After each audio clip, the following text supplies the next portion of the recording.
नमस्कार दोस्तों, डेट है आज की 24 जून 2023 और स्वागत है आपका एटोरियल डिस्कशन में। आज तो देखो दो ही इश्यूज इंपॉर्टेंट हैं। एक, वर्ल्ड इकोनॉमिक फोरम के द्वारा जो जेंडर गैप रिपोर्ट 2023 रिलीज की गई है, जिसका हमने एग्जांपल भी डिस्कस किया कि इंडिया की रैंकिंग इंप्रूव हुई है। थोड़ा डिटेल से इसे एडिटोरियल में डिस्कस किया गया है, हम डिस्कस करेंगे। इसके बाद India Egypt summit, India Egypt relations पर फोकस है इस आर्टिकल में।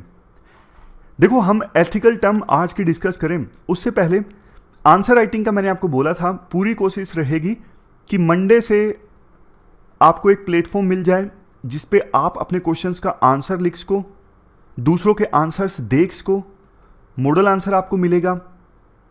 इसके अलावा आप में से बहुत से एस्पायरेंट्स का डाउट था कि समरी नहीं मिल रही है। समरी मिल रही है, वो दूसरे टेलीग्राम चैनल पे मिल रही है।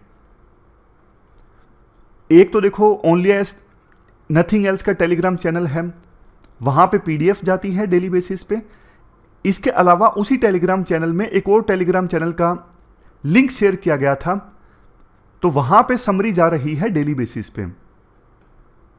एक और कोशिश रहेगी कि एडिटोरियल के बेस पे 5 क्वेश्चन का एक क्विज स्टार्ट हो उसके वेबसाइट पे। एक कोशिश ये भी है जो मैं प्लान कर रहा हूँ कि पूरे हफ्ते में एक संडे को वीडियो हो जाए जिसमें पूरे हफ्ते का करंट अफेयर हम डिस्कस कर लें। वैसे तो देखो प्रीलिम बूस्टर और एडिटोरियल से आपका कवर हो ही जाता है, लेकिन एक वीकली करंट अफेयर का वीडियो जिसमें पूरे हफ्ते का करंट अफेयर बढ़िया ढंग से, जिसकी पीडीएफ आपको मिले रेगुलर बेसिस पे, फिर आपको कुछ और पढ़ने की आवश्यकता ही ना पड़े, ऐसा एक वीकली वीडियो मैं प्लान कर रहा हूँ। मतलब अभी कुछ तय नहीं है कि पक्का हम करेंगे, लेकिन मैं प्लान कर रहा हूँ कि ऐसा हम कर सकते हैं। वीकली एक करंट अफेयर का वीडियो जिसमें सब कुछ हो। कुछ लोगों ने एक ये भी सजेशन दिया कि सर जनवरी से आपने फेस के साथ वीडियो बनाई थी, डेली बेसिस पे मत बनाइए, कम से कम एक हफ्ते में डिजिटल बोर्ड पे वीडियो बना दीजिए, सिर्फ एक दिन के लिए एक हफ्ते में। ऐसा कुछ लोगों ने सजेशन दिया। इतना इंपॉर्टेंट नहीं है, लेकिन करने को कर भी सकते हैं, एक हफ्ते में सिर्फ एक वीडियो डिजिटल बोर्ड के साथ। खैर, अब डिस्कशन स्टार्ट करते हैं। इसके बाद आज की एथिकल टर्म है ह्यूमन वैल्यूज। ह्यूमन वैल्यूज का मतलब क्या होता है?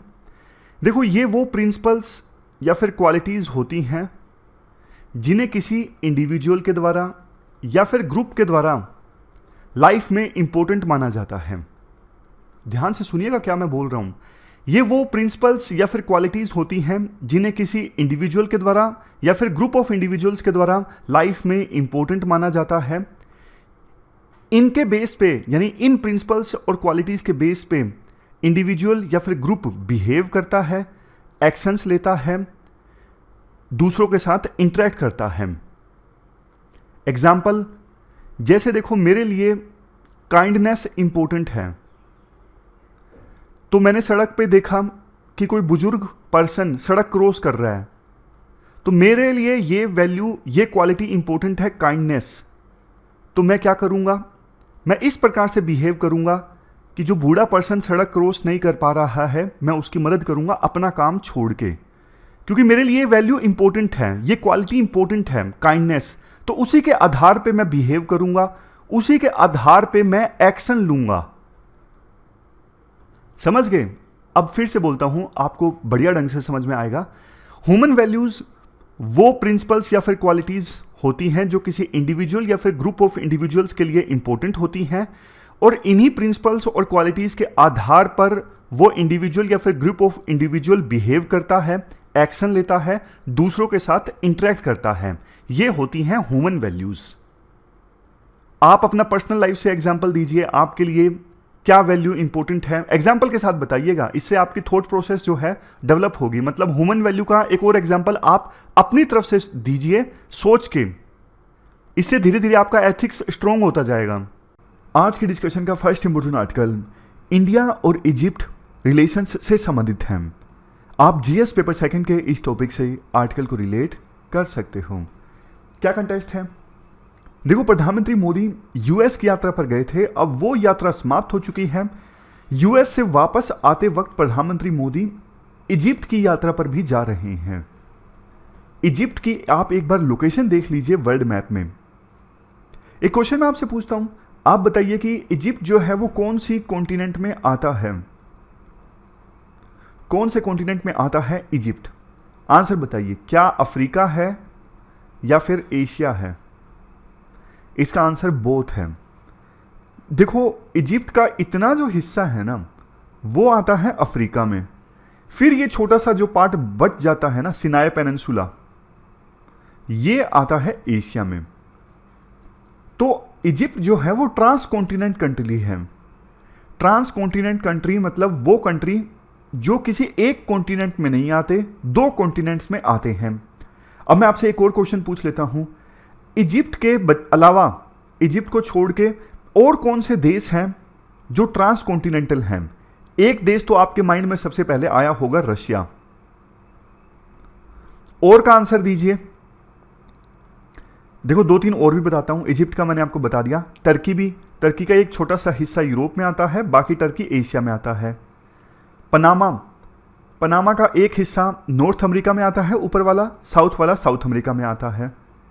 इसके अलावा और भी देश हैं, जैसे जॉर्जिया, जॉर्जिया का एक हिस्सा ईस्टर्न यूरोप में, एक वेस्टर्न एशिया में। अजरबैजान, अजरबैजान का भी एक हिस्सा ईस्टर्न यूरोप में, दूसरा वेस्टर्न एशिया में।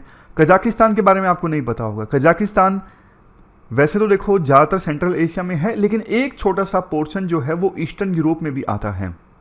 आप में से बहुत से एस्पायरेंट्स को शायद ये बात नहीं पता होगी। खैर, आगे चलते हैं।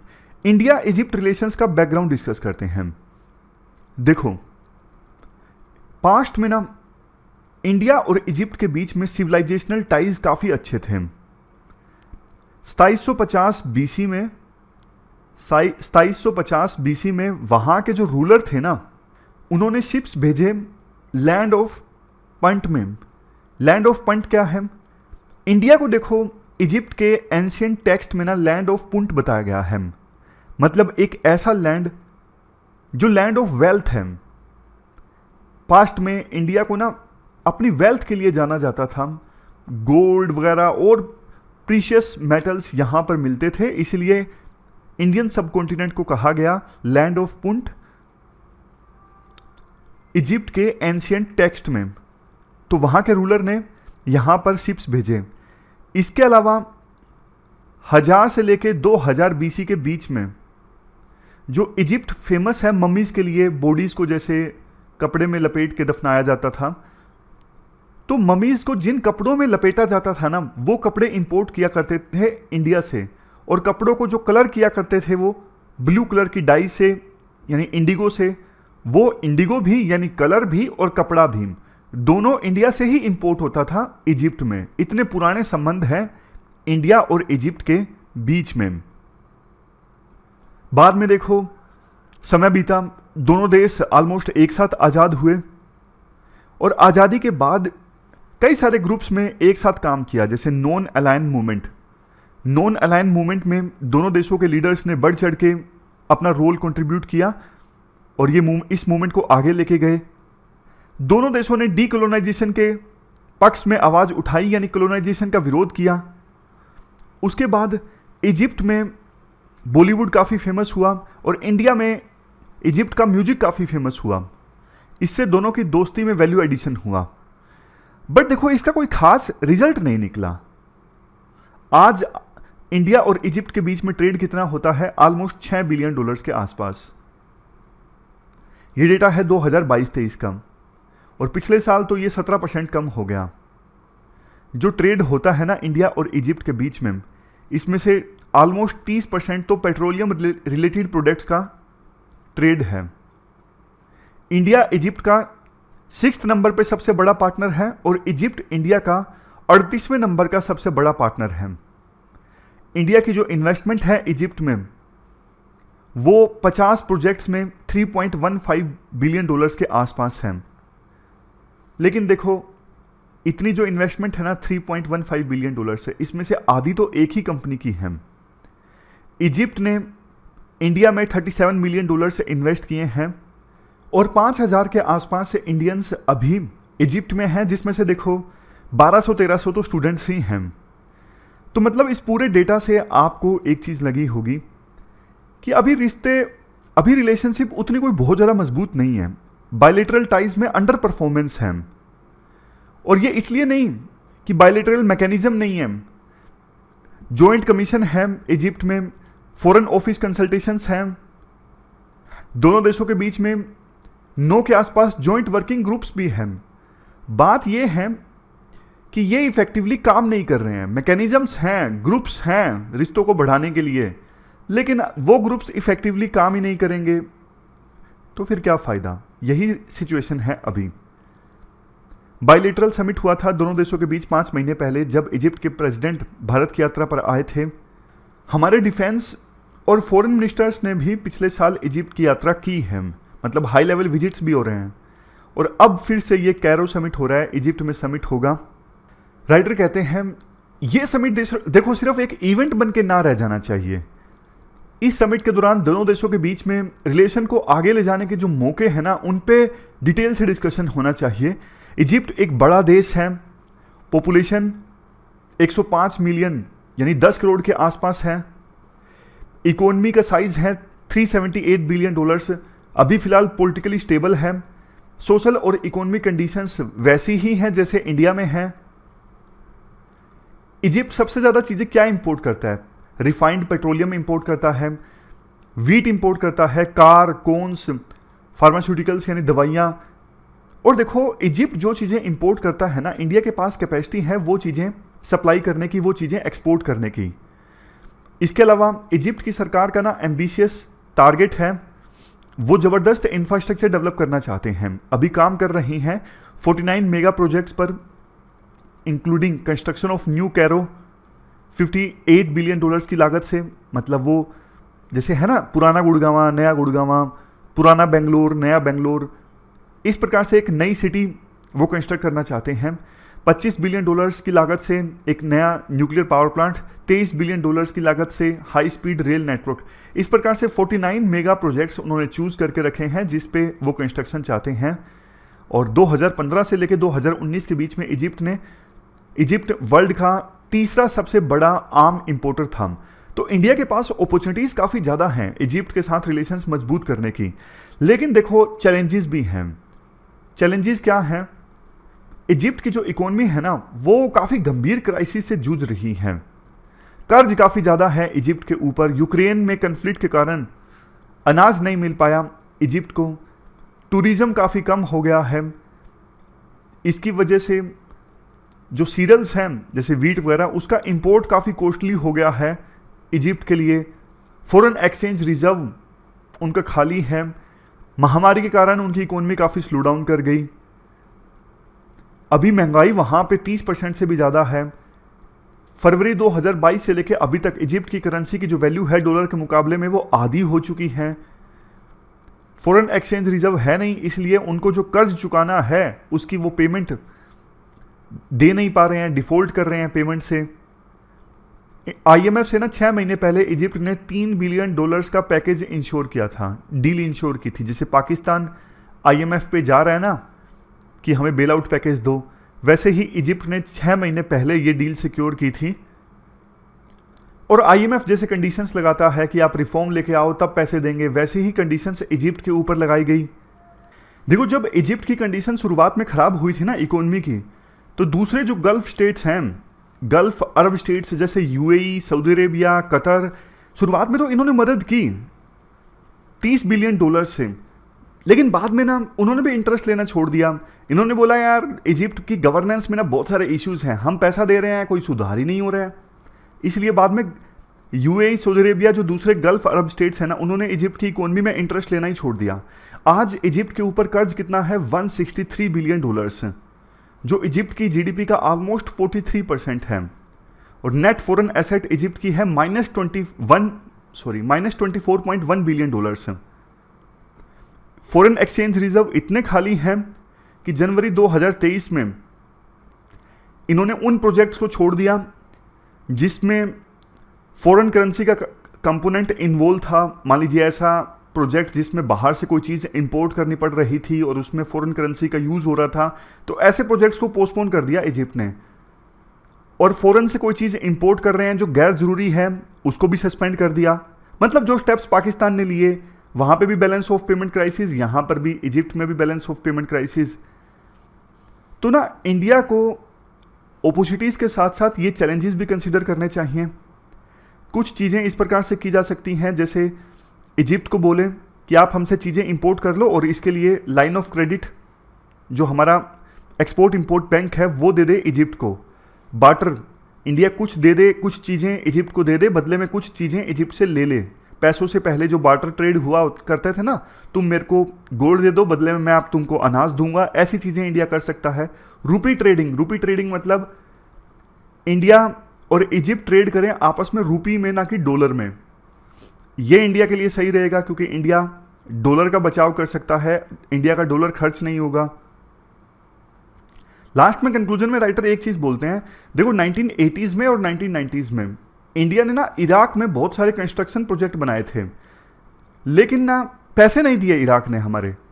बाद में सरकार को वो पैसे देने पड़े, अपने ही टैक्स पेयर्स का जो मनी है वो सरकार को देना पड़ा कंपनीज को, इंडियन कंपनीज ने जो इराक में प्रोजेक्ट बनाए थे। तो ऐसा ही नहीं हो जाए इजिप्ट में भी कि भारतीय कंपनीज वहाँ पे प्रोजेक्ट इस्टेब्लिश करें और इजिप्ट पैसे ही ना दे, वैसी सिचुएशन नहीं होना चाहिए। तो इंडिया ना एक ट्राइलेटरल फंडिंग अरेंजमेंट रख सकता है, जैसे गल्फ का ही कोई देश उसको भी पार्टनर बना सकता है प्रोजेक्ट में, G20 का कोई देश या फिर कोई multilateral financial institution, for example world bank, इनमें से किसी एक एक्टर की भागीदारी इंडिया सुनिश्चित कर सकता है जब कोई कंस्ट्रक्शन प्रोजेक्ट इंडिया वहां पे इस्टेब्लिश करे। इससे क्या होगा, पैसा ना भी आया तो सारा बर्डन इंडिया पे नहीं आएगा। समझ गए? तो ये पूरा आर्टिकल हमने डिस्कस किया इंडिया इजिप्ट रिलेशंस से संबंधित। इसके बाद next article, world economic forum के द्वारा जो ग्लोबल जेंडर इंडेक्स प्रेजेंट किया जाता है उसमें इंडिया की रैंकिंग इंप्रूव हुई है। आप जीएस पेपर 3 के इस टॉपिक से आर्टिकल को रिलेट कर सकते हो। देखो ये जो इंडेक्स जारी किया जाता है ना वर्ल्ड इकोनॉमिक फोरम में, पिछली बार इंडिया की रैंकिंग थी 135, इस बार 8 स्थान इंडिया की रैंकिंग इंप्रूव हुई है, 127 आउट ऑफ 146। इंडिया का जो स्कोर है वो है 0.643। इस स्कोर का मतलब क्या है, मायने क्या है? मायने देखो ये है, इंडिया में मैन और वुमेन में जितना गैप था ना, अब उस गैप को 64.3% तो फिल किया जा चुका है, लेकिन 35.7% गैप अभी भी फिल करना बाकी है। जब ये गैप पूरी तरह से फिल हो जाएगा ना, तब मानेंगे मैन और वुमेन के पास में इक्वल अपॉर्चुनिटीज हैं। तो इतना गैप अभी भी है, ज़्यादा खुश होने की आवश्यकता नहीं है, राइटर बोलते हैं। देखो मेनली 4 पैरामीटर्स के आधार पर ये रिपोर्ट जारी की जाती है, 146 देशों को रैंकिंग दी जाती है, स्कोर दिया जाता है। सबसे पहला पैरामीटर है इकोनॉमिक पार्टिसिपेशन एंड अपॉर्चुनिटी, दूसरा पॉलिटिकल एम्पावरमेंट, तीसरा एजुकेशनल अटेनमेंट और चौथा health and survival. In 4 parameters के आधार पे विभिन्न देशों को स्कोर दिया जाता है। अब देखो इंडिया ने वैसे तो हर एक पैरामीटर में थोड़ा थोड़ा सुधार किया है, बट ज़्यादा इंडिया जब सुधार करेगा ना, तब जाके 50% जो वुमेन है हमारे देश में, वो देश की इकोनॉमी में, देश की ग्रोथ में, सोसाइटी की ओवरऑल वेलबींग में कंट्रीब्यूट कर सकती हैं। अभी इस बार ग्लोबल जेंडर रिपोर्ट में इंडिया ने एजुकेशन में और पॉलिटिकल एम्पावरमेंट में अच्छा परफॉर्म किया है। लोकल गवर्नेंस में 40% रिप्रेजेंटेटिव वुमेन हैं और इसका क्रेडिट जाता है 73rd और 74th अमेंडमेंट को, जिसमें लोकल बॉडीज में जो इलेक्शन होते हैं उसमें महिलाओं को 33% आरक्षण दिया गया है। लेकिन देखो देश की पार्लियामेंट में अभी कितनी परसेंट एमपीज महिला हैं, सिर्फ 15%। और जब से ये रिपोर्ट जारी होना स्टार्ट हुई है ना 2006 में, पार्लियामेंट में वुमेन की संख्या सबसे ज़्यादा है अभी तक की। वुमेन रिजर्वेशन बिल आना चाहिए। जैसे देखो लोकल बॉडीज में 33% आरक्षण वुमेन के पास में है ना, उसी प्रकार से पार्लियामेंट में भी 33% आरक्षण महिलाओं को मिलना चाहिए। 1996 से ये बिल जो है कभी पार्लियामेंट में आता है, लेकिन पेंडिंग है, पास नहीं उसका है। वुमेन रिजर्वेशन बिल 1996 में सबसे पहली बार इसे इंट्रोड्यूस किया गया था, तो इसे पास करना चाहिए। सिचुएशन कैसी है, एग्जाम्पल से राइटर बताते हैं। नागालैंड जो देखो 1963 में एक राज्य बना, 1963 में, पहली बार ऐसा हुआ नागालैंड की विधानसभा में 2023 के इलेक्शन में 2 वुमेन एमएलए बनी। 2023 से पहले कभी भी कोई वुमेन एमएलए नहीं बनी नागालैंड में, यह सिचुएशन है। इसके अलावा एक जो पैरामीटर है इकोनॉमिक पार्टिसिपेशन एंड अपॉर्चुनिटी, इसमें तो इंडिया ऑलमोस्ट सबसे नीचे ही है, मतलब लास्ट स्थान के आसपास है। 40% से कम पैरिटी है मैन और वुमेन के बीच में। इसका मतलब सीधे तौर पे ये है, महिलाओं का लेबर फोर्स में पार्टिसिपेशन काफ़ी कम है इंडिया में, और पार्टिसिपेशन है तो भी वेजेस और इनकम मैन के मुकाबले कम है। वेजेस और इनकम देखो पहले से थोड़ा सा इंप्रूव हुए हैं, लेकिन अभी भी सीनियर पोजीशन में कंपनीज की या फिर कॉर्पोरेट ग्रुप्स की, गवर्नमेंट डिपार्टमेंट्स में सीनियर पोजीशंस पे आपको कम वुमेन देखने को मिलेंगी। इसमें गिरावट हुई है इस ट्रेंड में, बल्कि यहाँ पे सिचुएशन इंप्रूव नहीं हुई बल्कि सिचुएशन और ज़्यादा खराब हुई है। नेक्स्ट पैरामीटर है हेल्थ एंड सर्वाइवल। अगर इस पैरामीटर की बात करें, इसमें देखो sex ratio at birth improvement हुई है। पिछले 10 साल तो स्लो प्रोग्रेस रही इस पैरामीटर में सेक्स रेशियो एट बर्थ में, लेकिन अब इंप्रूवमेंट हुई है। लेकिन अभी भी देखो जो अनपेड है ना, महिलाएं घर पे काम करती हैं, उनके काम की उनको कोई पेमेंट नहीं मिलती। ये अनपेड पेमेंट को एड्रेस करना जरूरी है, क्योंकि वहाँ पे महिलाएं बहुत एनर्जी इन्वेस्ट करती हैं, उसके बाद कुछ अलग काम करने की एनर्जी नहीं बचती। जरूरी ये है हमारे लिए कि गर्ल्स जो हैं वो एजुकेशन प्राप्त करें, एजुकेशन के बाद जॉब प्राप्त करें, इसी से वो फाइनेंशियली एम्पावर होंगी, इसी से महिलाओं की ओवरऑल डेवलपमेंट होगी। इसी से जो विशियस साइकिल है ना कि जल्दी शादी हो जाना, फिर जल्दी मदर बन जाना, इससे माँ की हेल्थ पर असर पड़ता है, बच्चे की हेल्थ पर असर पड़ता है, महिला काम नहीं कर पाती। ये विशियस साइकिल टूटेगा अगर एजुकेशन अच्छी मिलेगी और एजुकेशन के बाद जॉब भी मिलेगी। तो इस चीज़ पे सरकार को बहुत ज़्यादा ध्यान देना जरूरी है कि महिलाओं को फाइनेंशियली एम्पावर किया जाए। इसके बाद राइटर बोलते हैं देखो महामारी आई, महामारी का वैसे तो सभी की ज़िंदगी पर बुरा असर पड़ा, लेकिन देखो महिलाओं पर महामारी का असर कुछ ज़्यादा ही पड़ा। उनकी लेबर फोर्स में पार्टिसिपेशन रेट कम हो गई, और अगर महिलाएं जॉब प्राप्त करती भी हैं तो उन्हें पैट्रियार्की का सामना करना पड़ता है, कल्चरल नॉर्म्स का सामना करना पड़ता है जो महिलाओं के अगेंस्ट हैं, और इसके साथ साथ सीरियस सेफ्टी कंसर्न्स का भी उन्हें सामना करना पड़ता है। तो महामारी ने महिलाओं की एम्पावरमेंट में जो प्रोग्रेस थी उसे स्लो डाउन कर दिया। यह पूरा आर्टिकल हमने डिस्कस किया ग्लोबल जेंडर रिपोर्ट 2023 से संबंधित। इसके बाद हम देखते हैं न्यूज़पेपर में क्या है एथिक्स के पर्सपेक्टिव से, और जिसको आप एग्जाम्पल के तौर पे इस्तेमाल कर सकते हो। सबसे पहले देखो आर्टिकल ये है, यूके ने रशिया पे आरोप लगाए हैं कि आप क्रीमिया में ना डॉल्फिन्स को ट्रेन कर रहे हो युद्ध में उनका इस्तेमाल करने के लिए। देखो कोल्ड वार में ना रशिया, उस समय यूएसएसआर और यूएसए दोनों ने ना डॉल्फिन्स का इस्तेमाल किया था सबमरीन्स को डिटेक्ट करने के लिए, हार्बर्स के पास में यानी पोर्ट्स के पास में या फिर शिप्स के पास में। लेकिन अब बाद में एक सहमति बन गई थी कि एनिमल्स का इस्तेमाल नहीं करेंगे, लेकिन अब एक बार फिर से रशिया डॉल्फिन्स का इस्तेमाल कर रहा है ब्लैक सी में, ताकि कोई डाइवर आता है या फिर सबमरीन आता है तो उसे डिटेक्ट किया जा सके। डॉल्फिन पता लगा लेंगे कि हाँ सबमरीन आई है और रशियन नेवी को पता लग जाएगा, इसके लिए डॉल्फिन्स का इस्तेमाल हो रहा है। तो ये देखो गलत है, मतलब एनिमल्स का मिसयूज़ करना, एनिमल्स को ट्रेन करके उन्हें खतरनाक सिचुएशन में भेजना, उनका एक्सप्लोटेशन करना, ये गलत है, एथिक्स के अगेंस्ट है, नहीं होना चाहिए। इसको आप एग्जाम्पल में इस्तेमाल कर सकते हो एथिक्स में। इसके बाद दूसरी न्यूज़ एथिक्स के पर्सपेक्टिव से है, 350 Pak citizens aboard boat that sank off Greece. क्या हुआ, पाकिस्तान में आपको पता है हालात अभी काफ़ी ख़राब हैं। तो एक बोट ना जिसमें 700 लोग सवार थे, 700 में से 350 तो पाकिस्तान के थे। ये बोट इल्लीगल तरीके से जा रही थी मेडिटेरेनियन सी से होके ग्रीस और उसके बाद इटली, मतलब यूरोप में जा रही थी, मेनली यूँ मान लो। लेकिन देखो ये बोट डूब गई ग्रीस के पास और बहुत सारे लोगों की जान चली गई, जिसमें से बहुत सारे पाकिस्तानी हैं। अब इसमें एथिकल इश्यूज क्या हैं?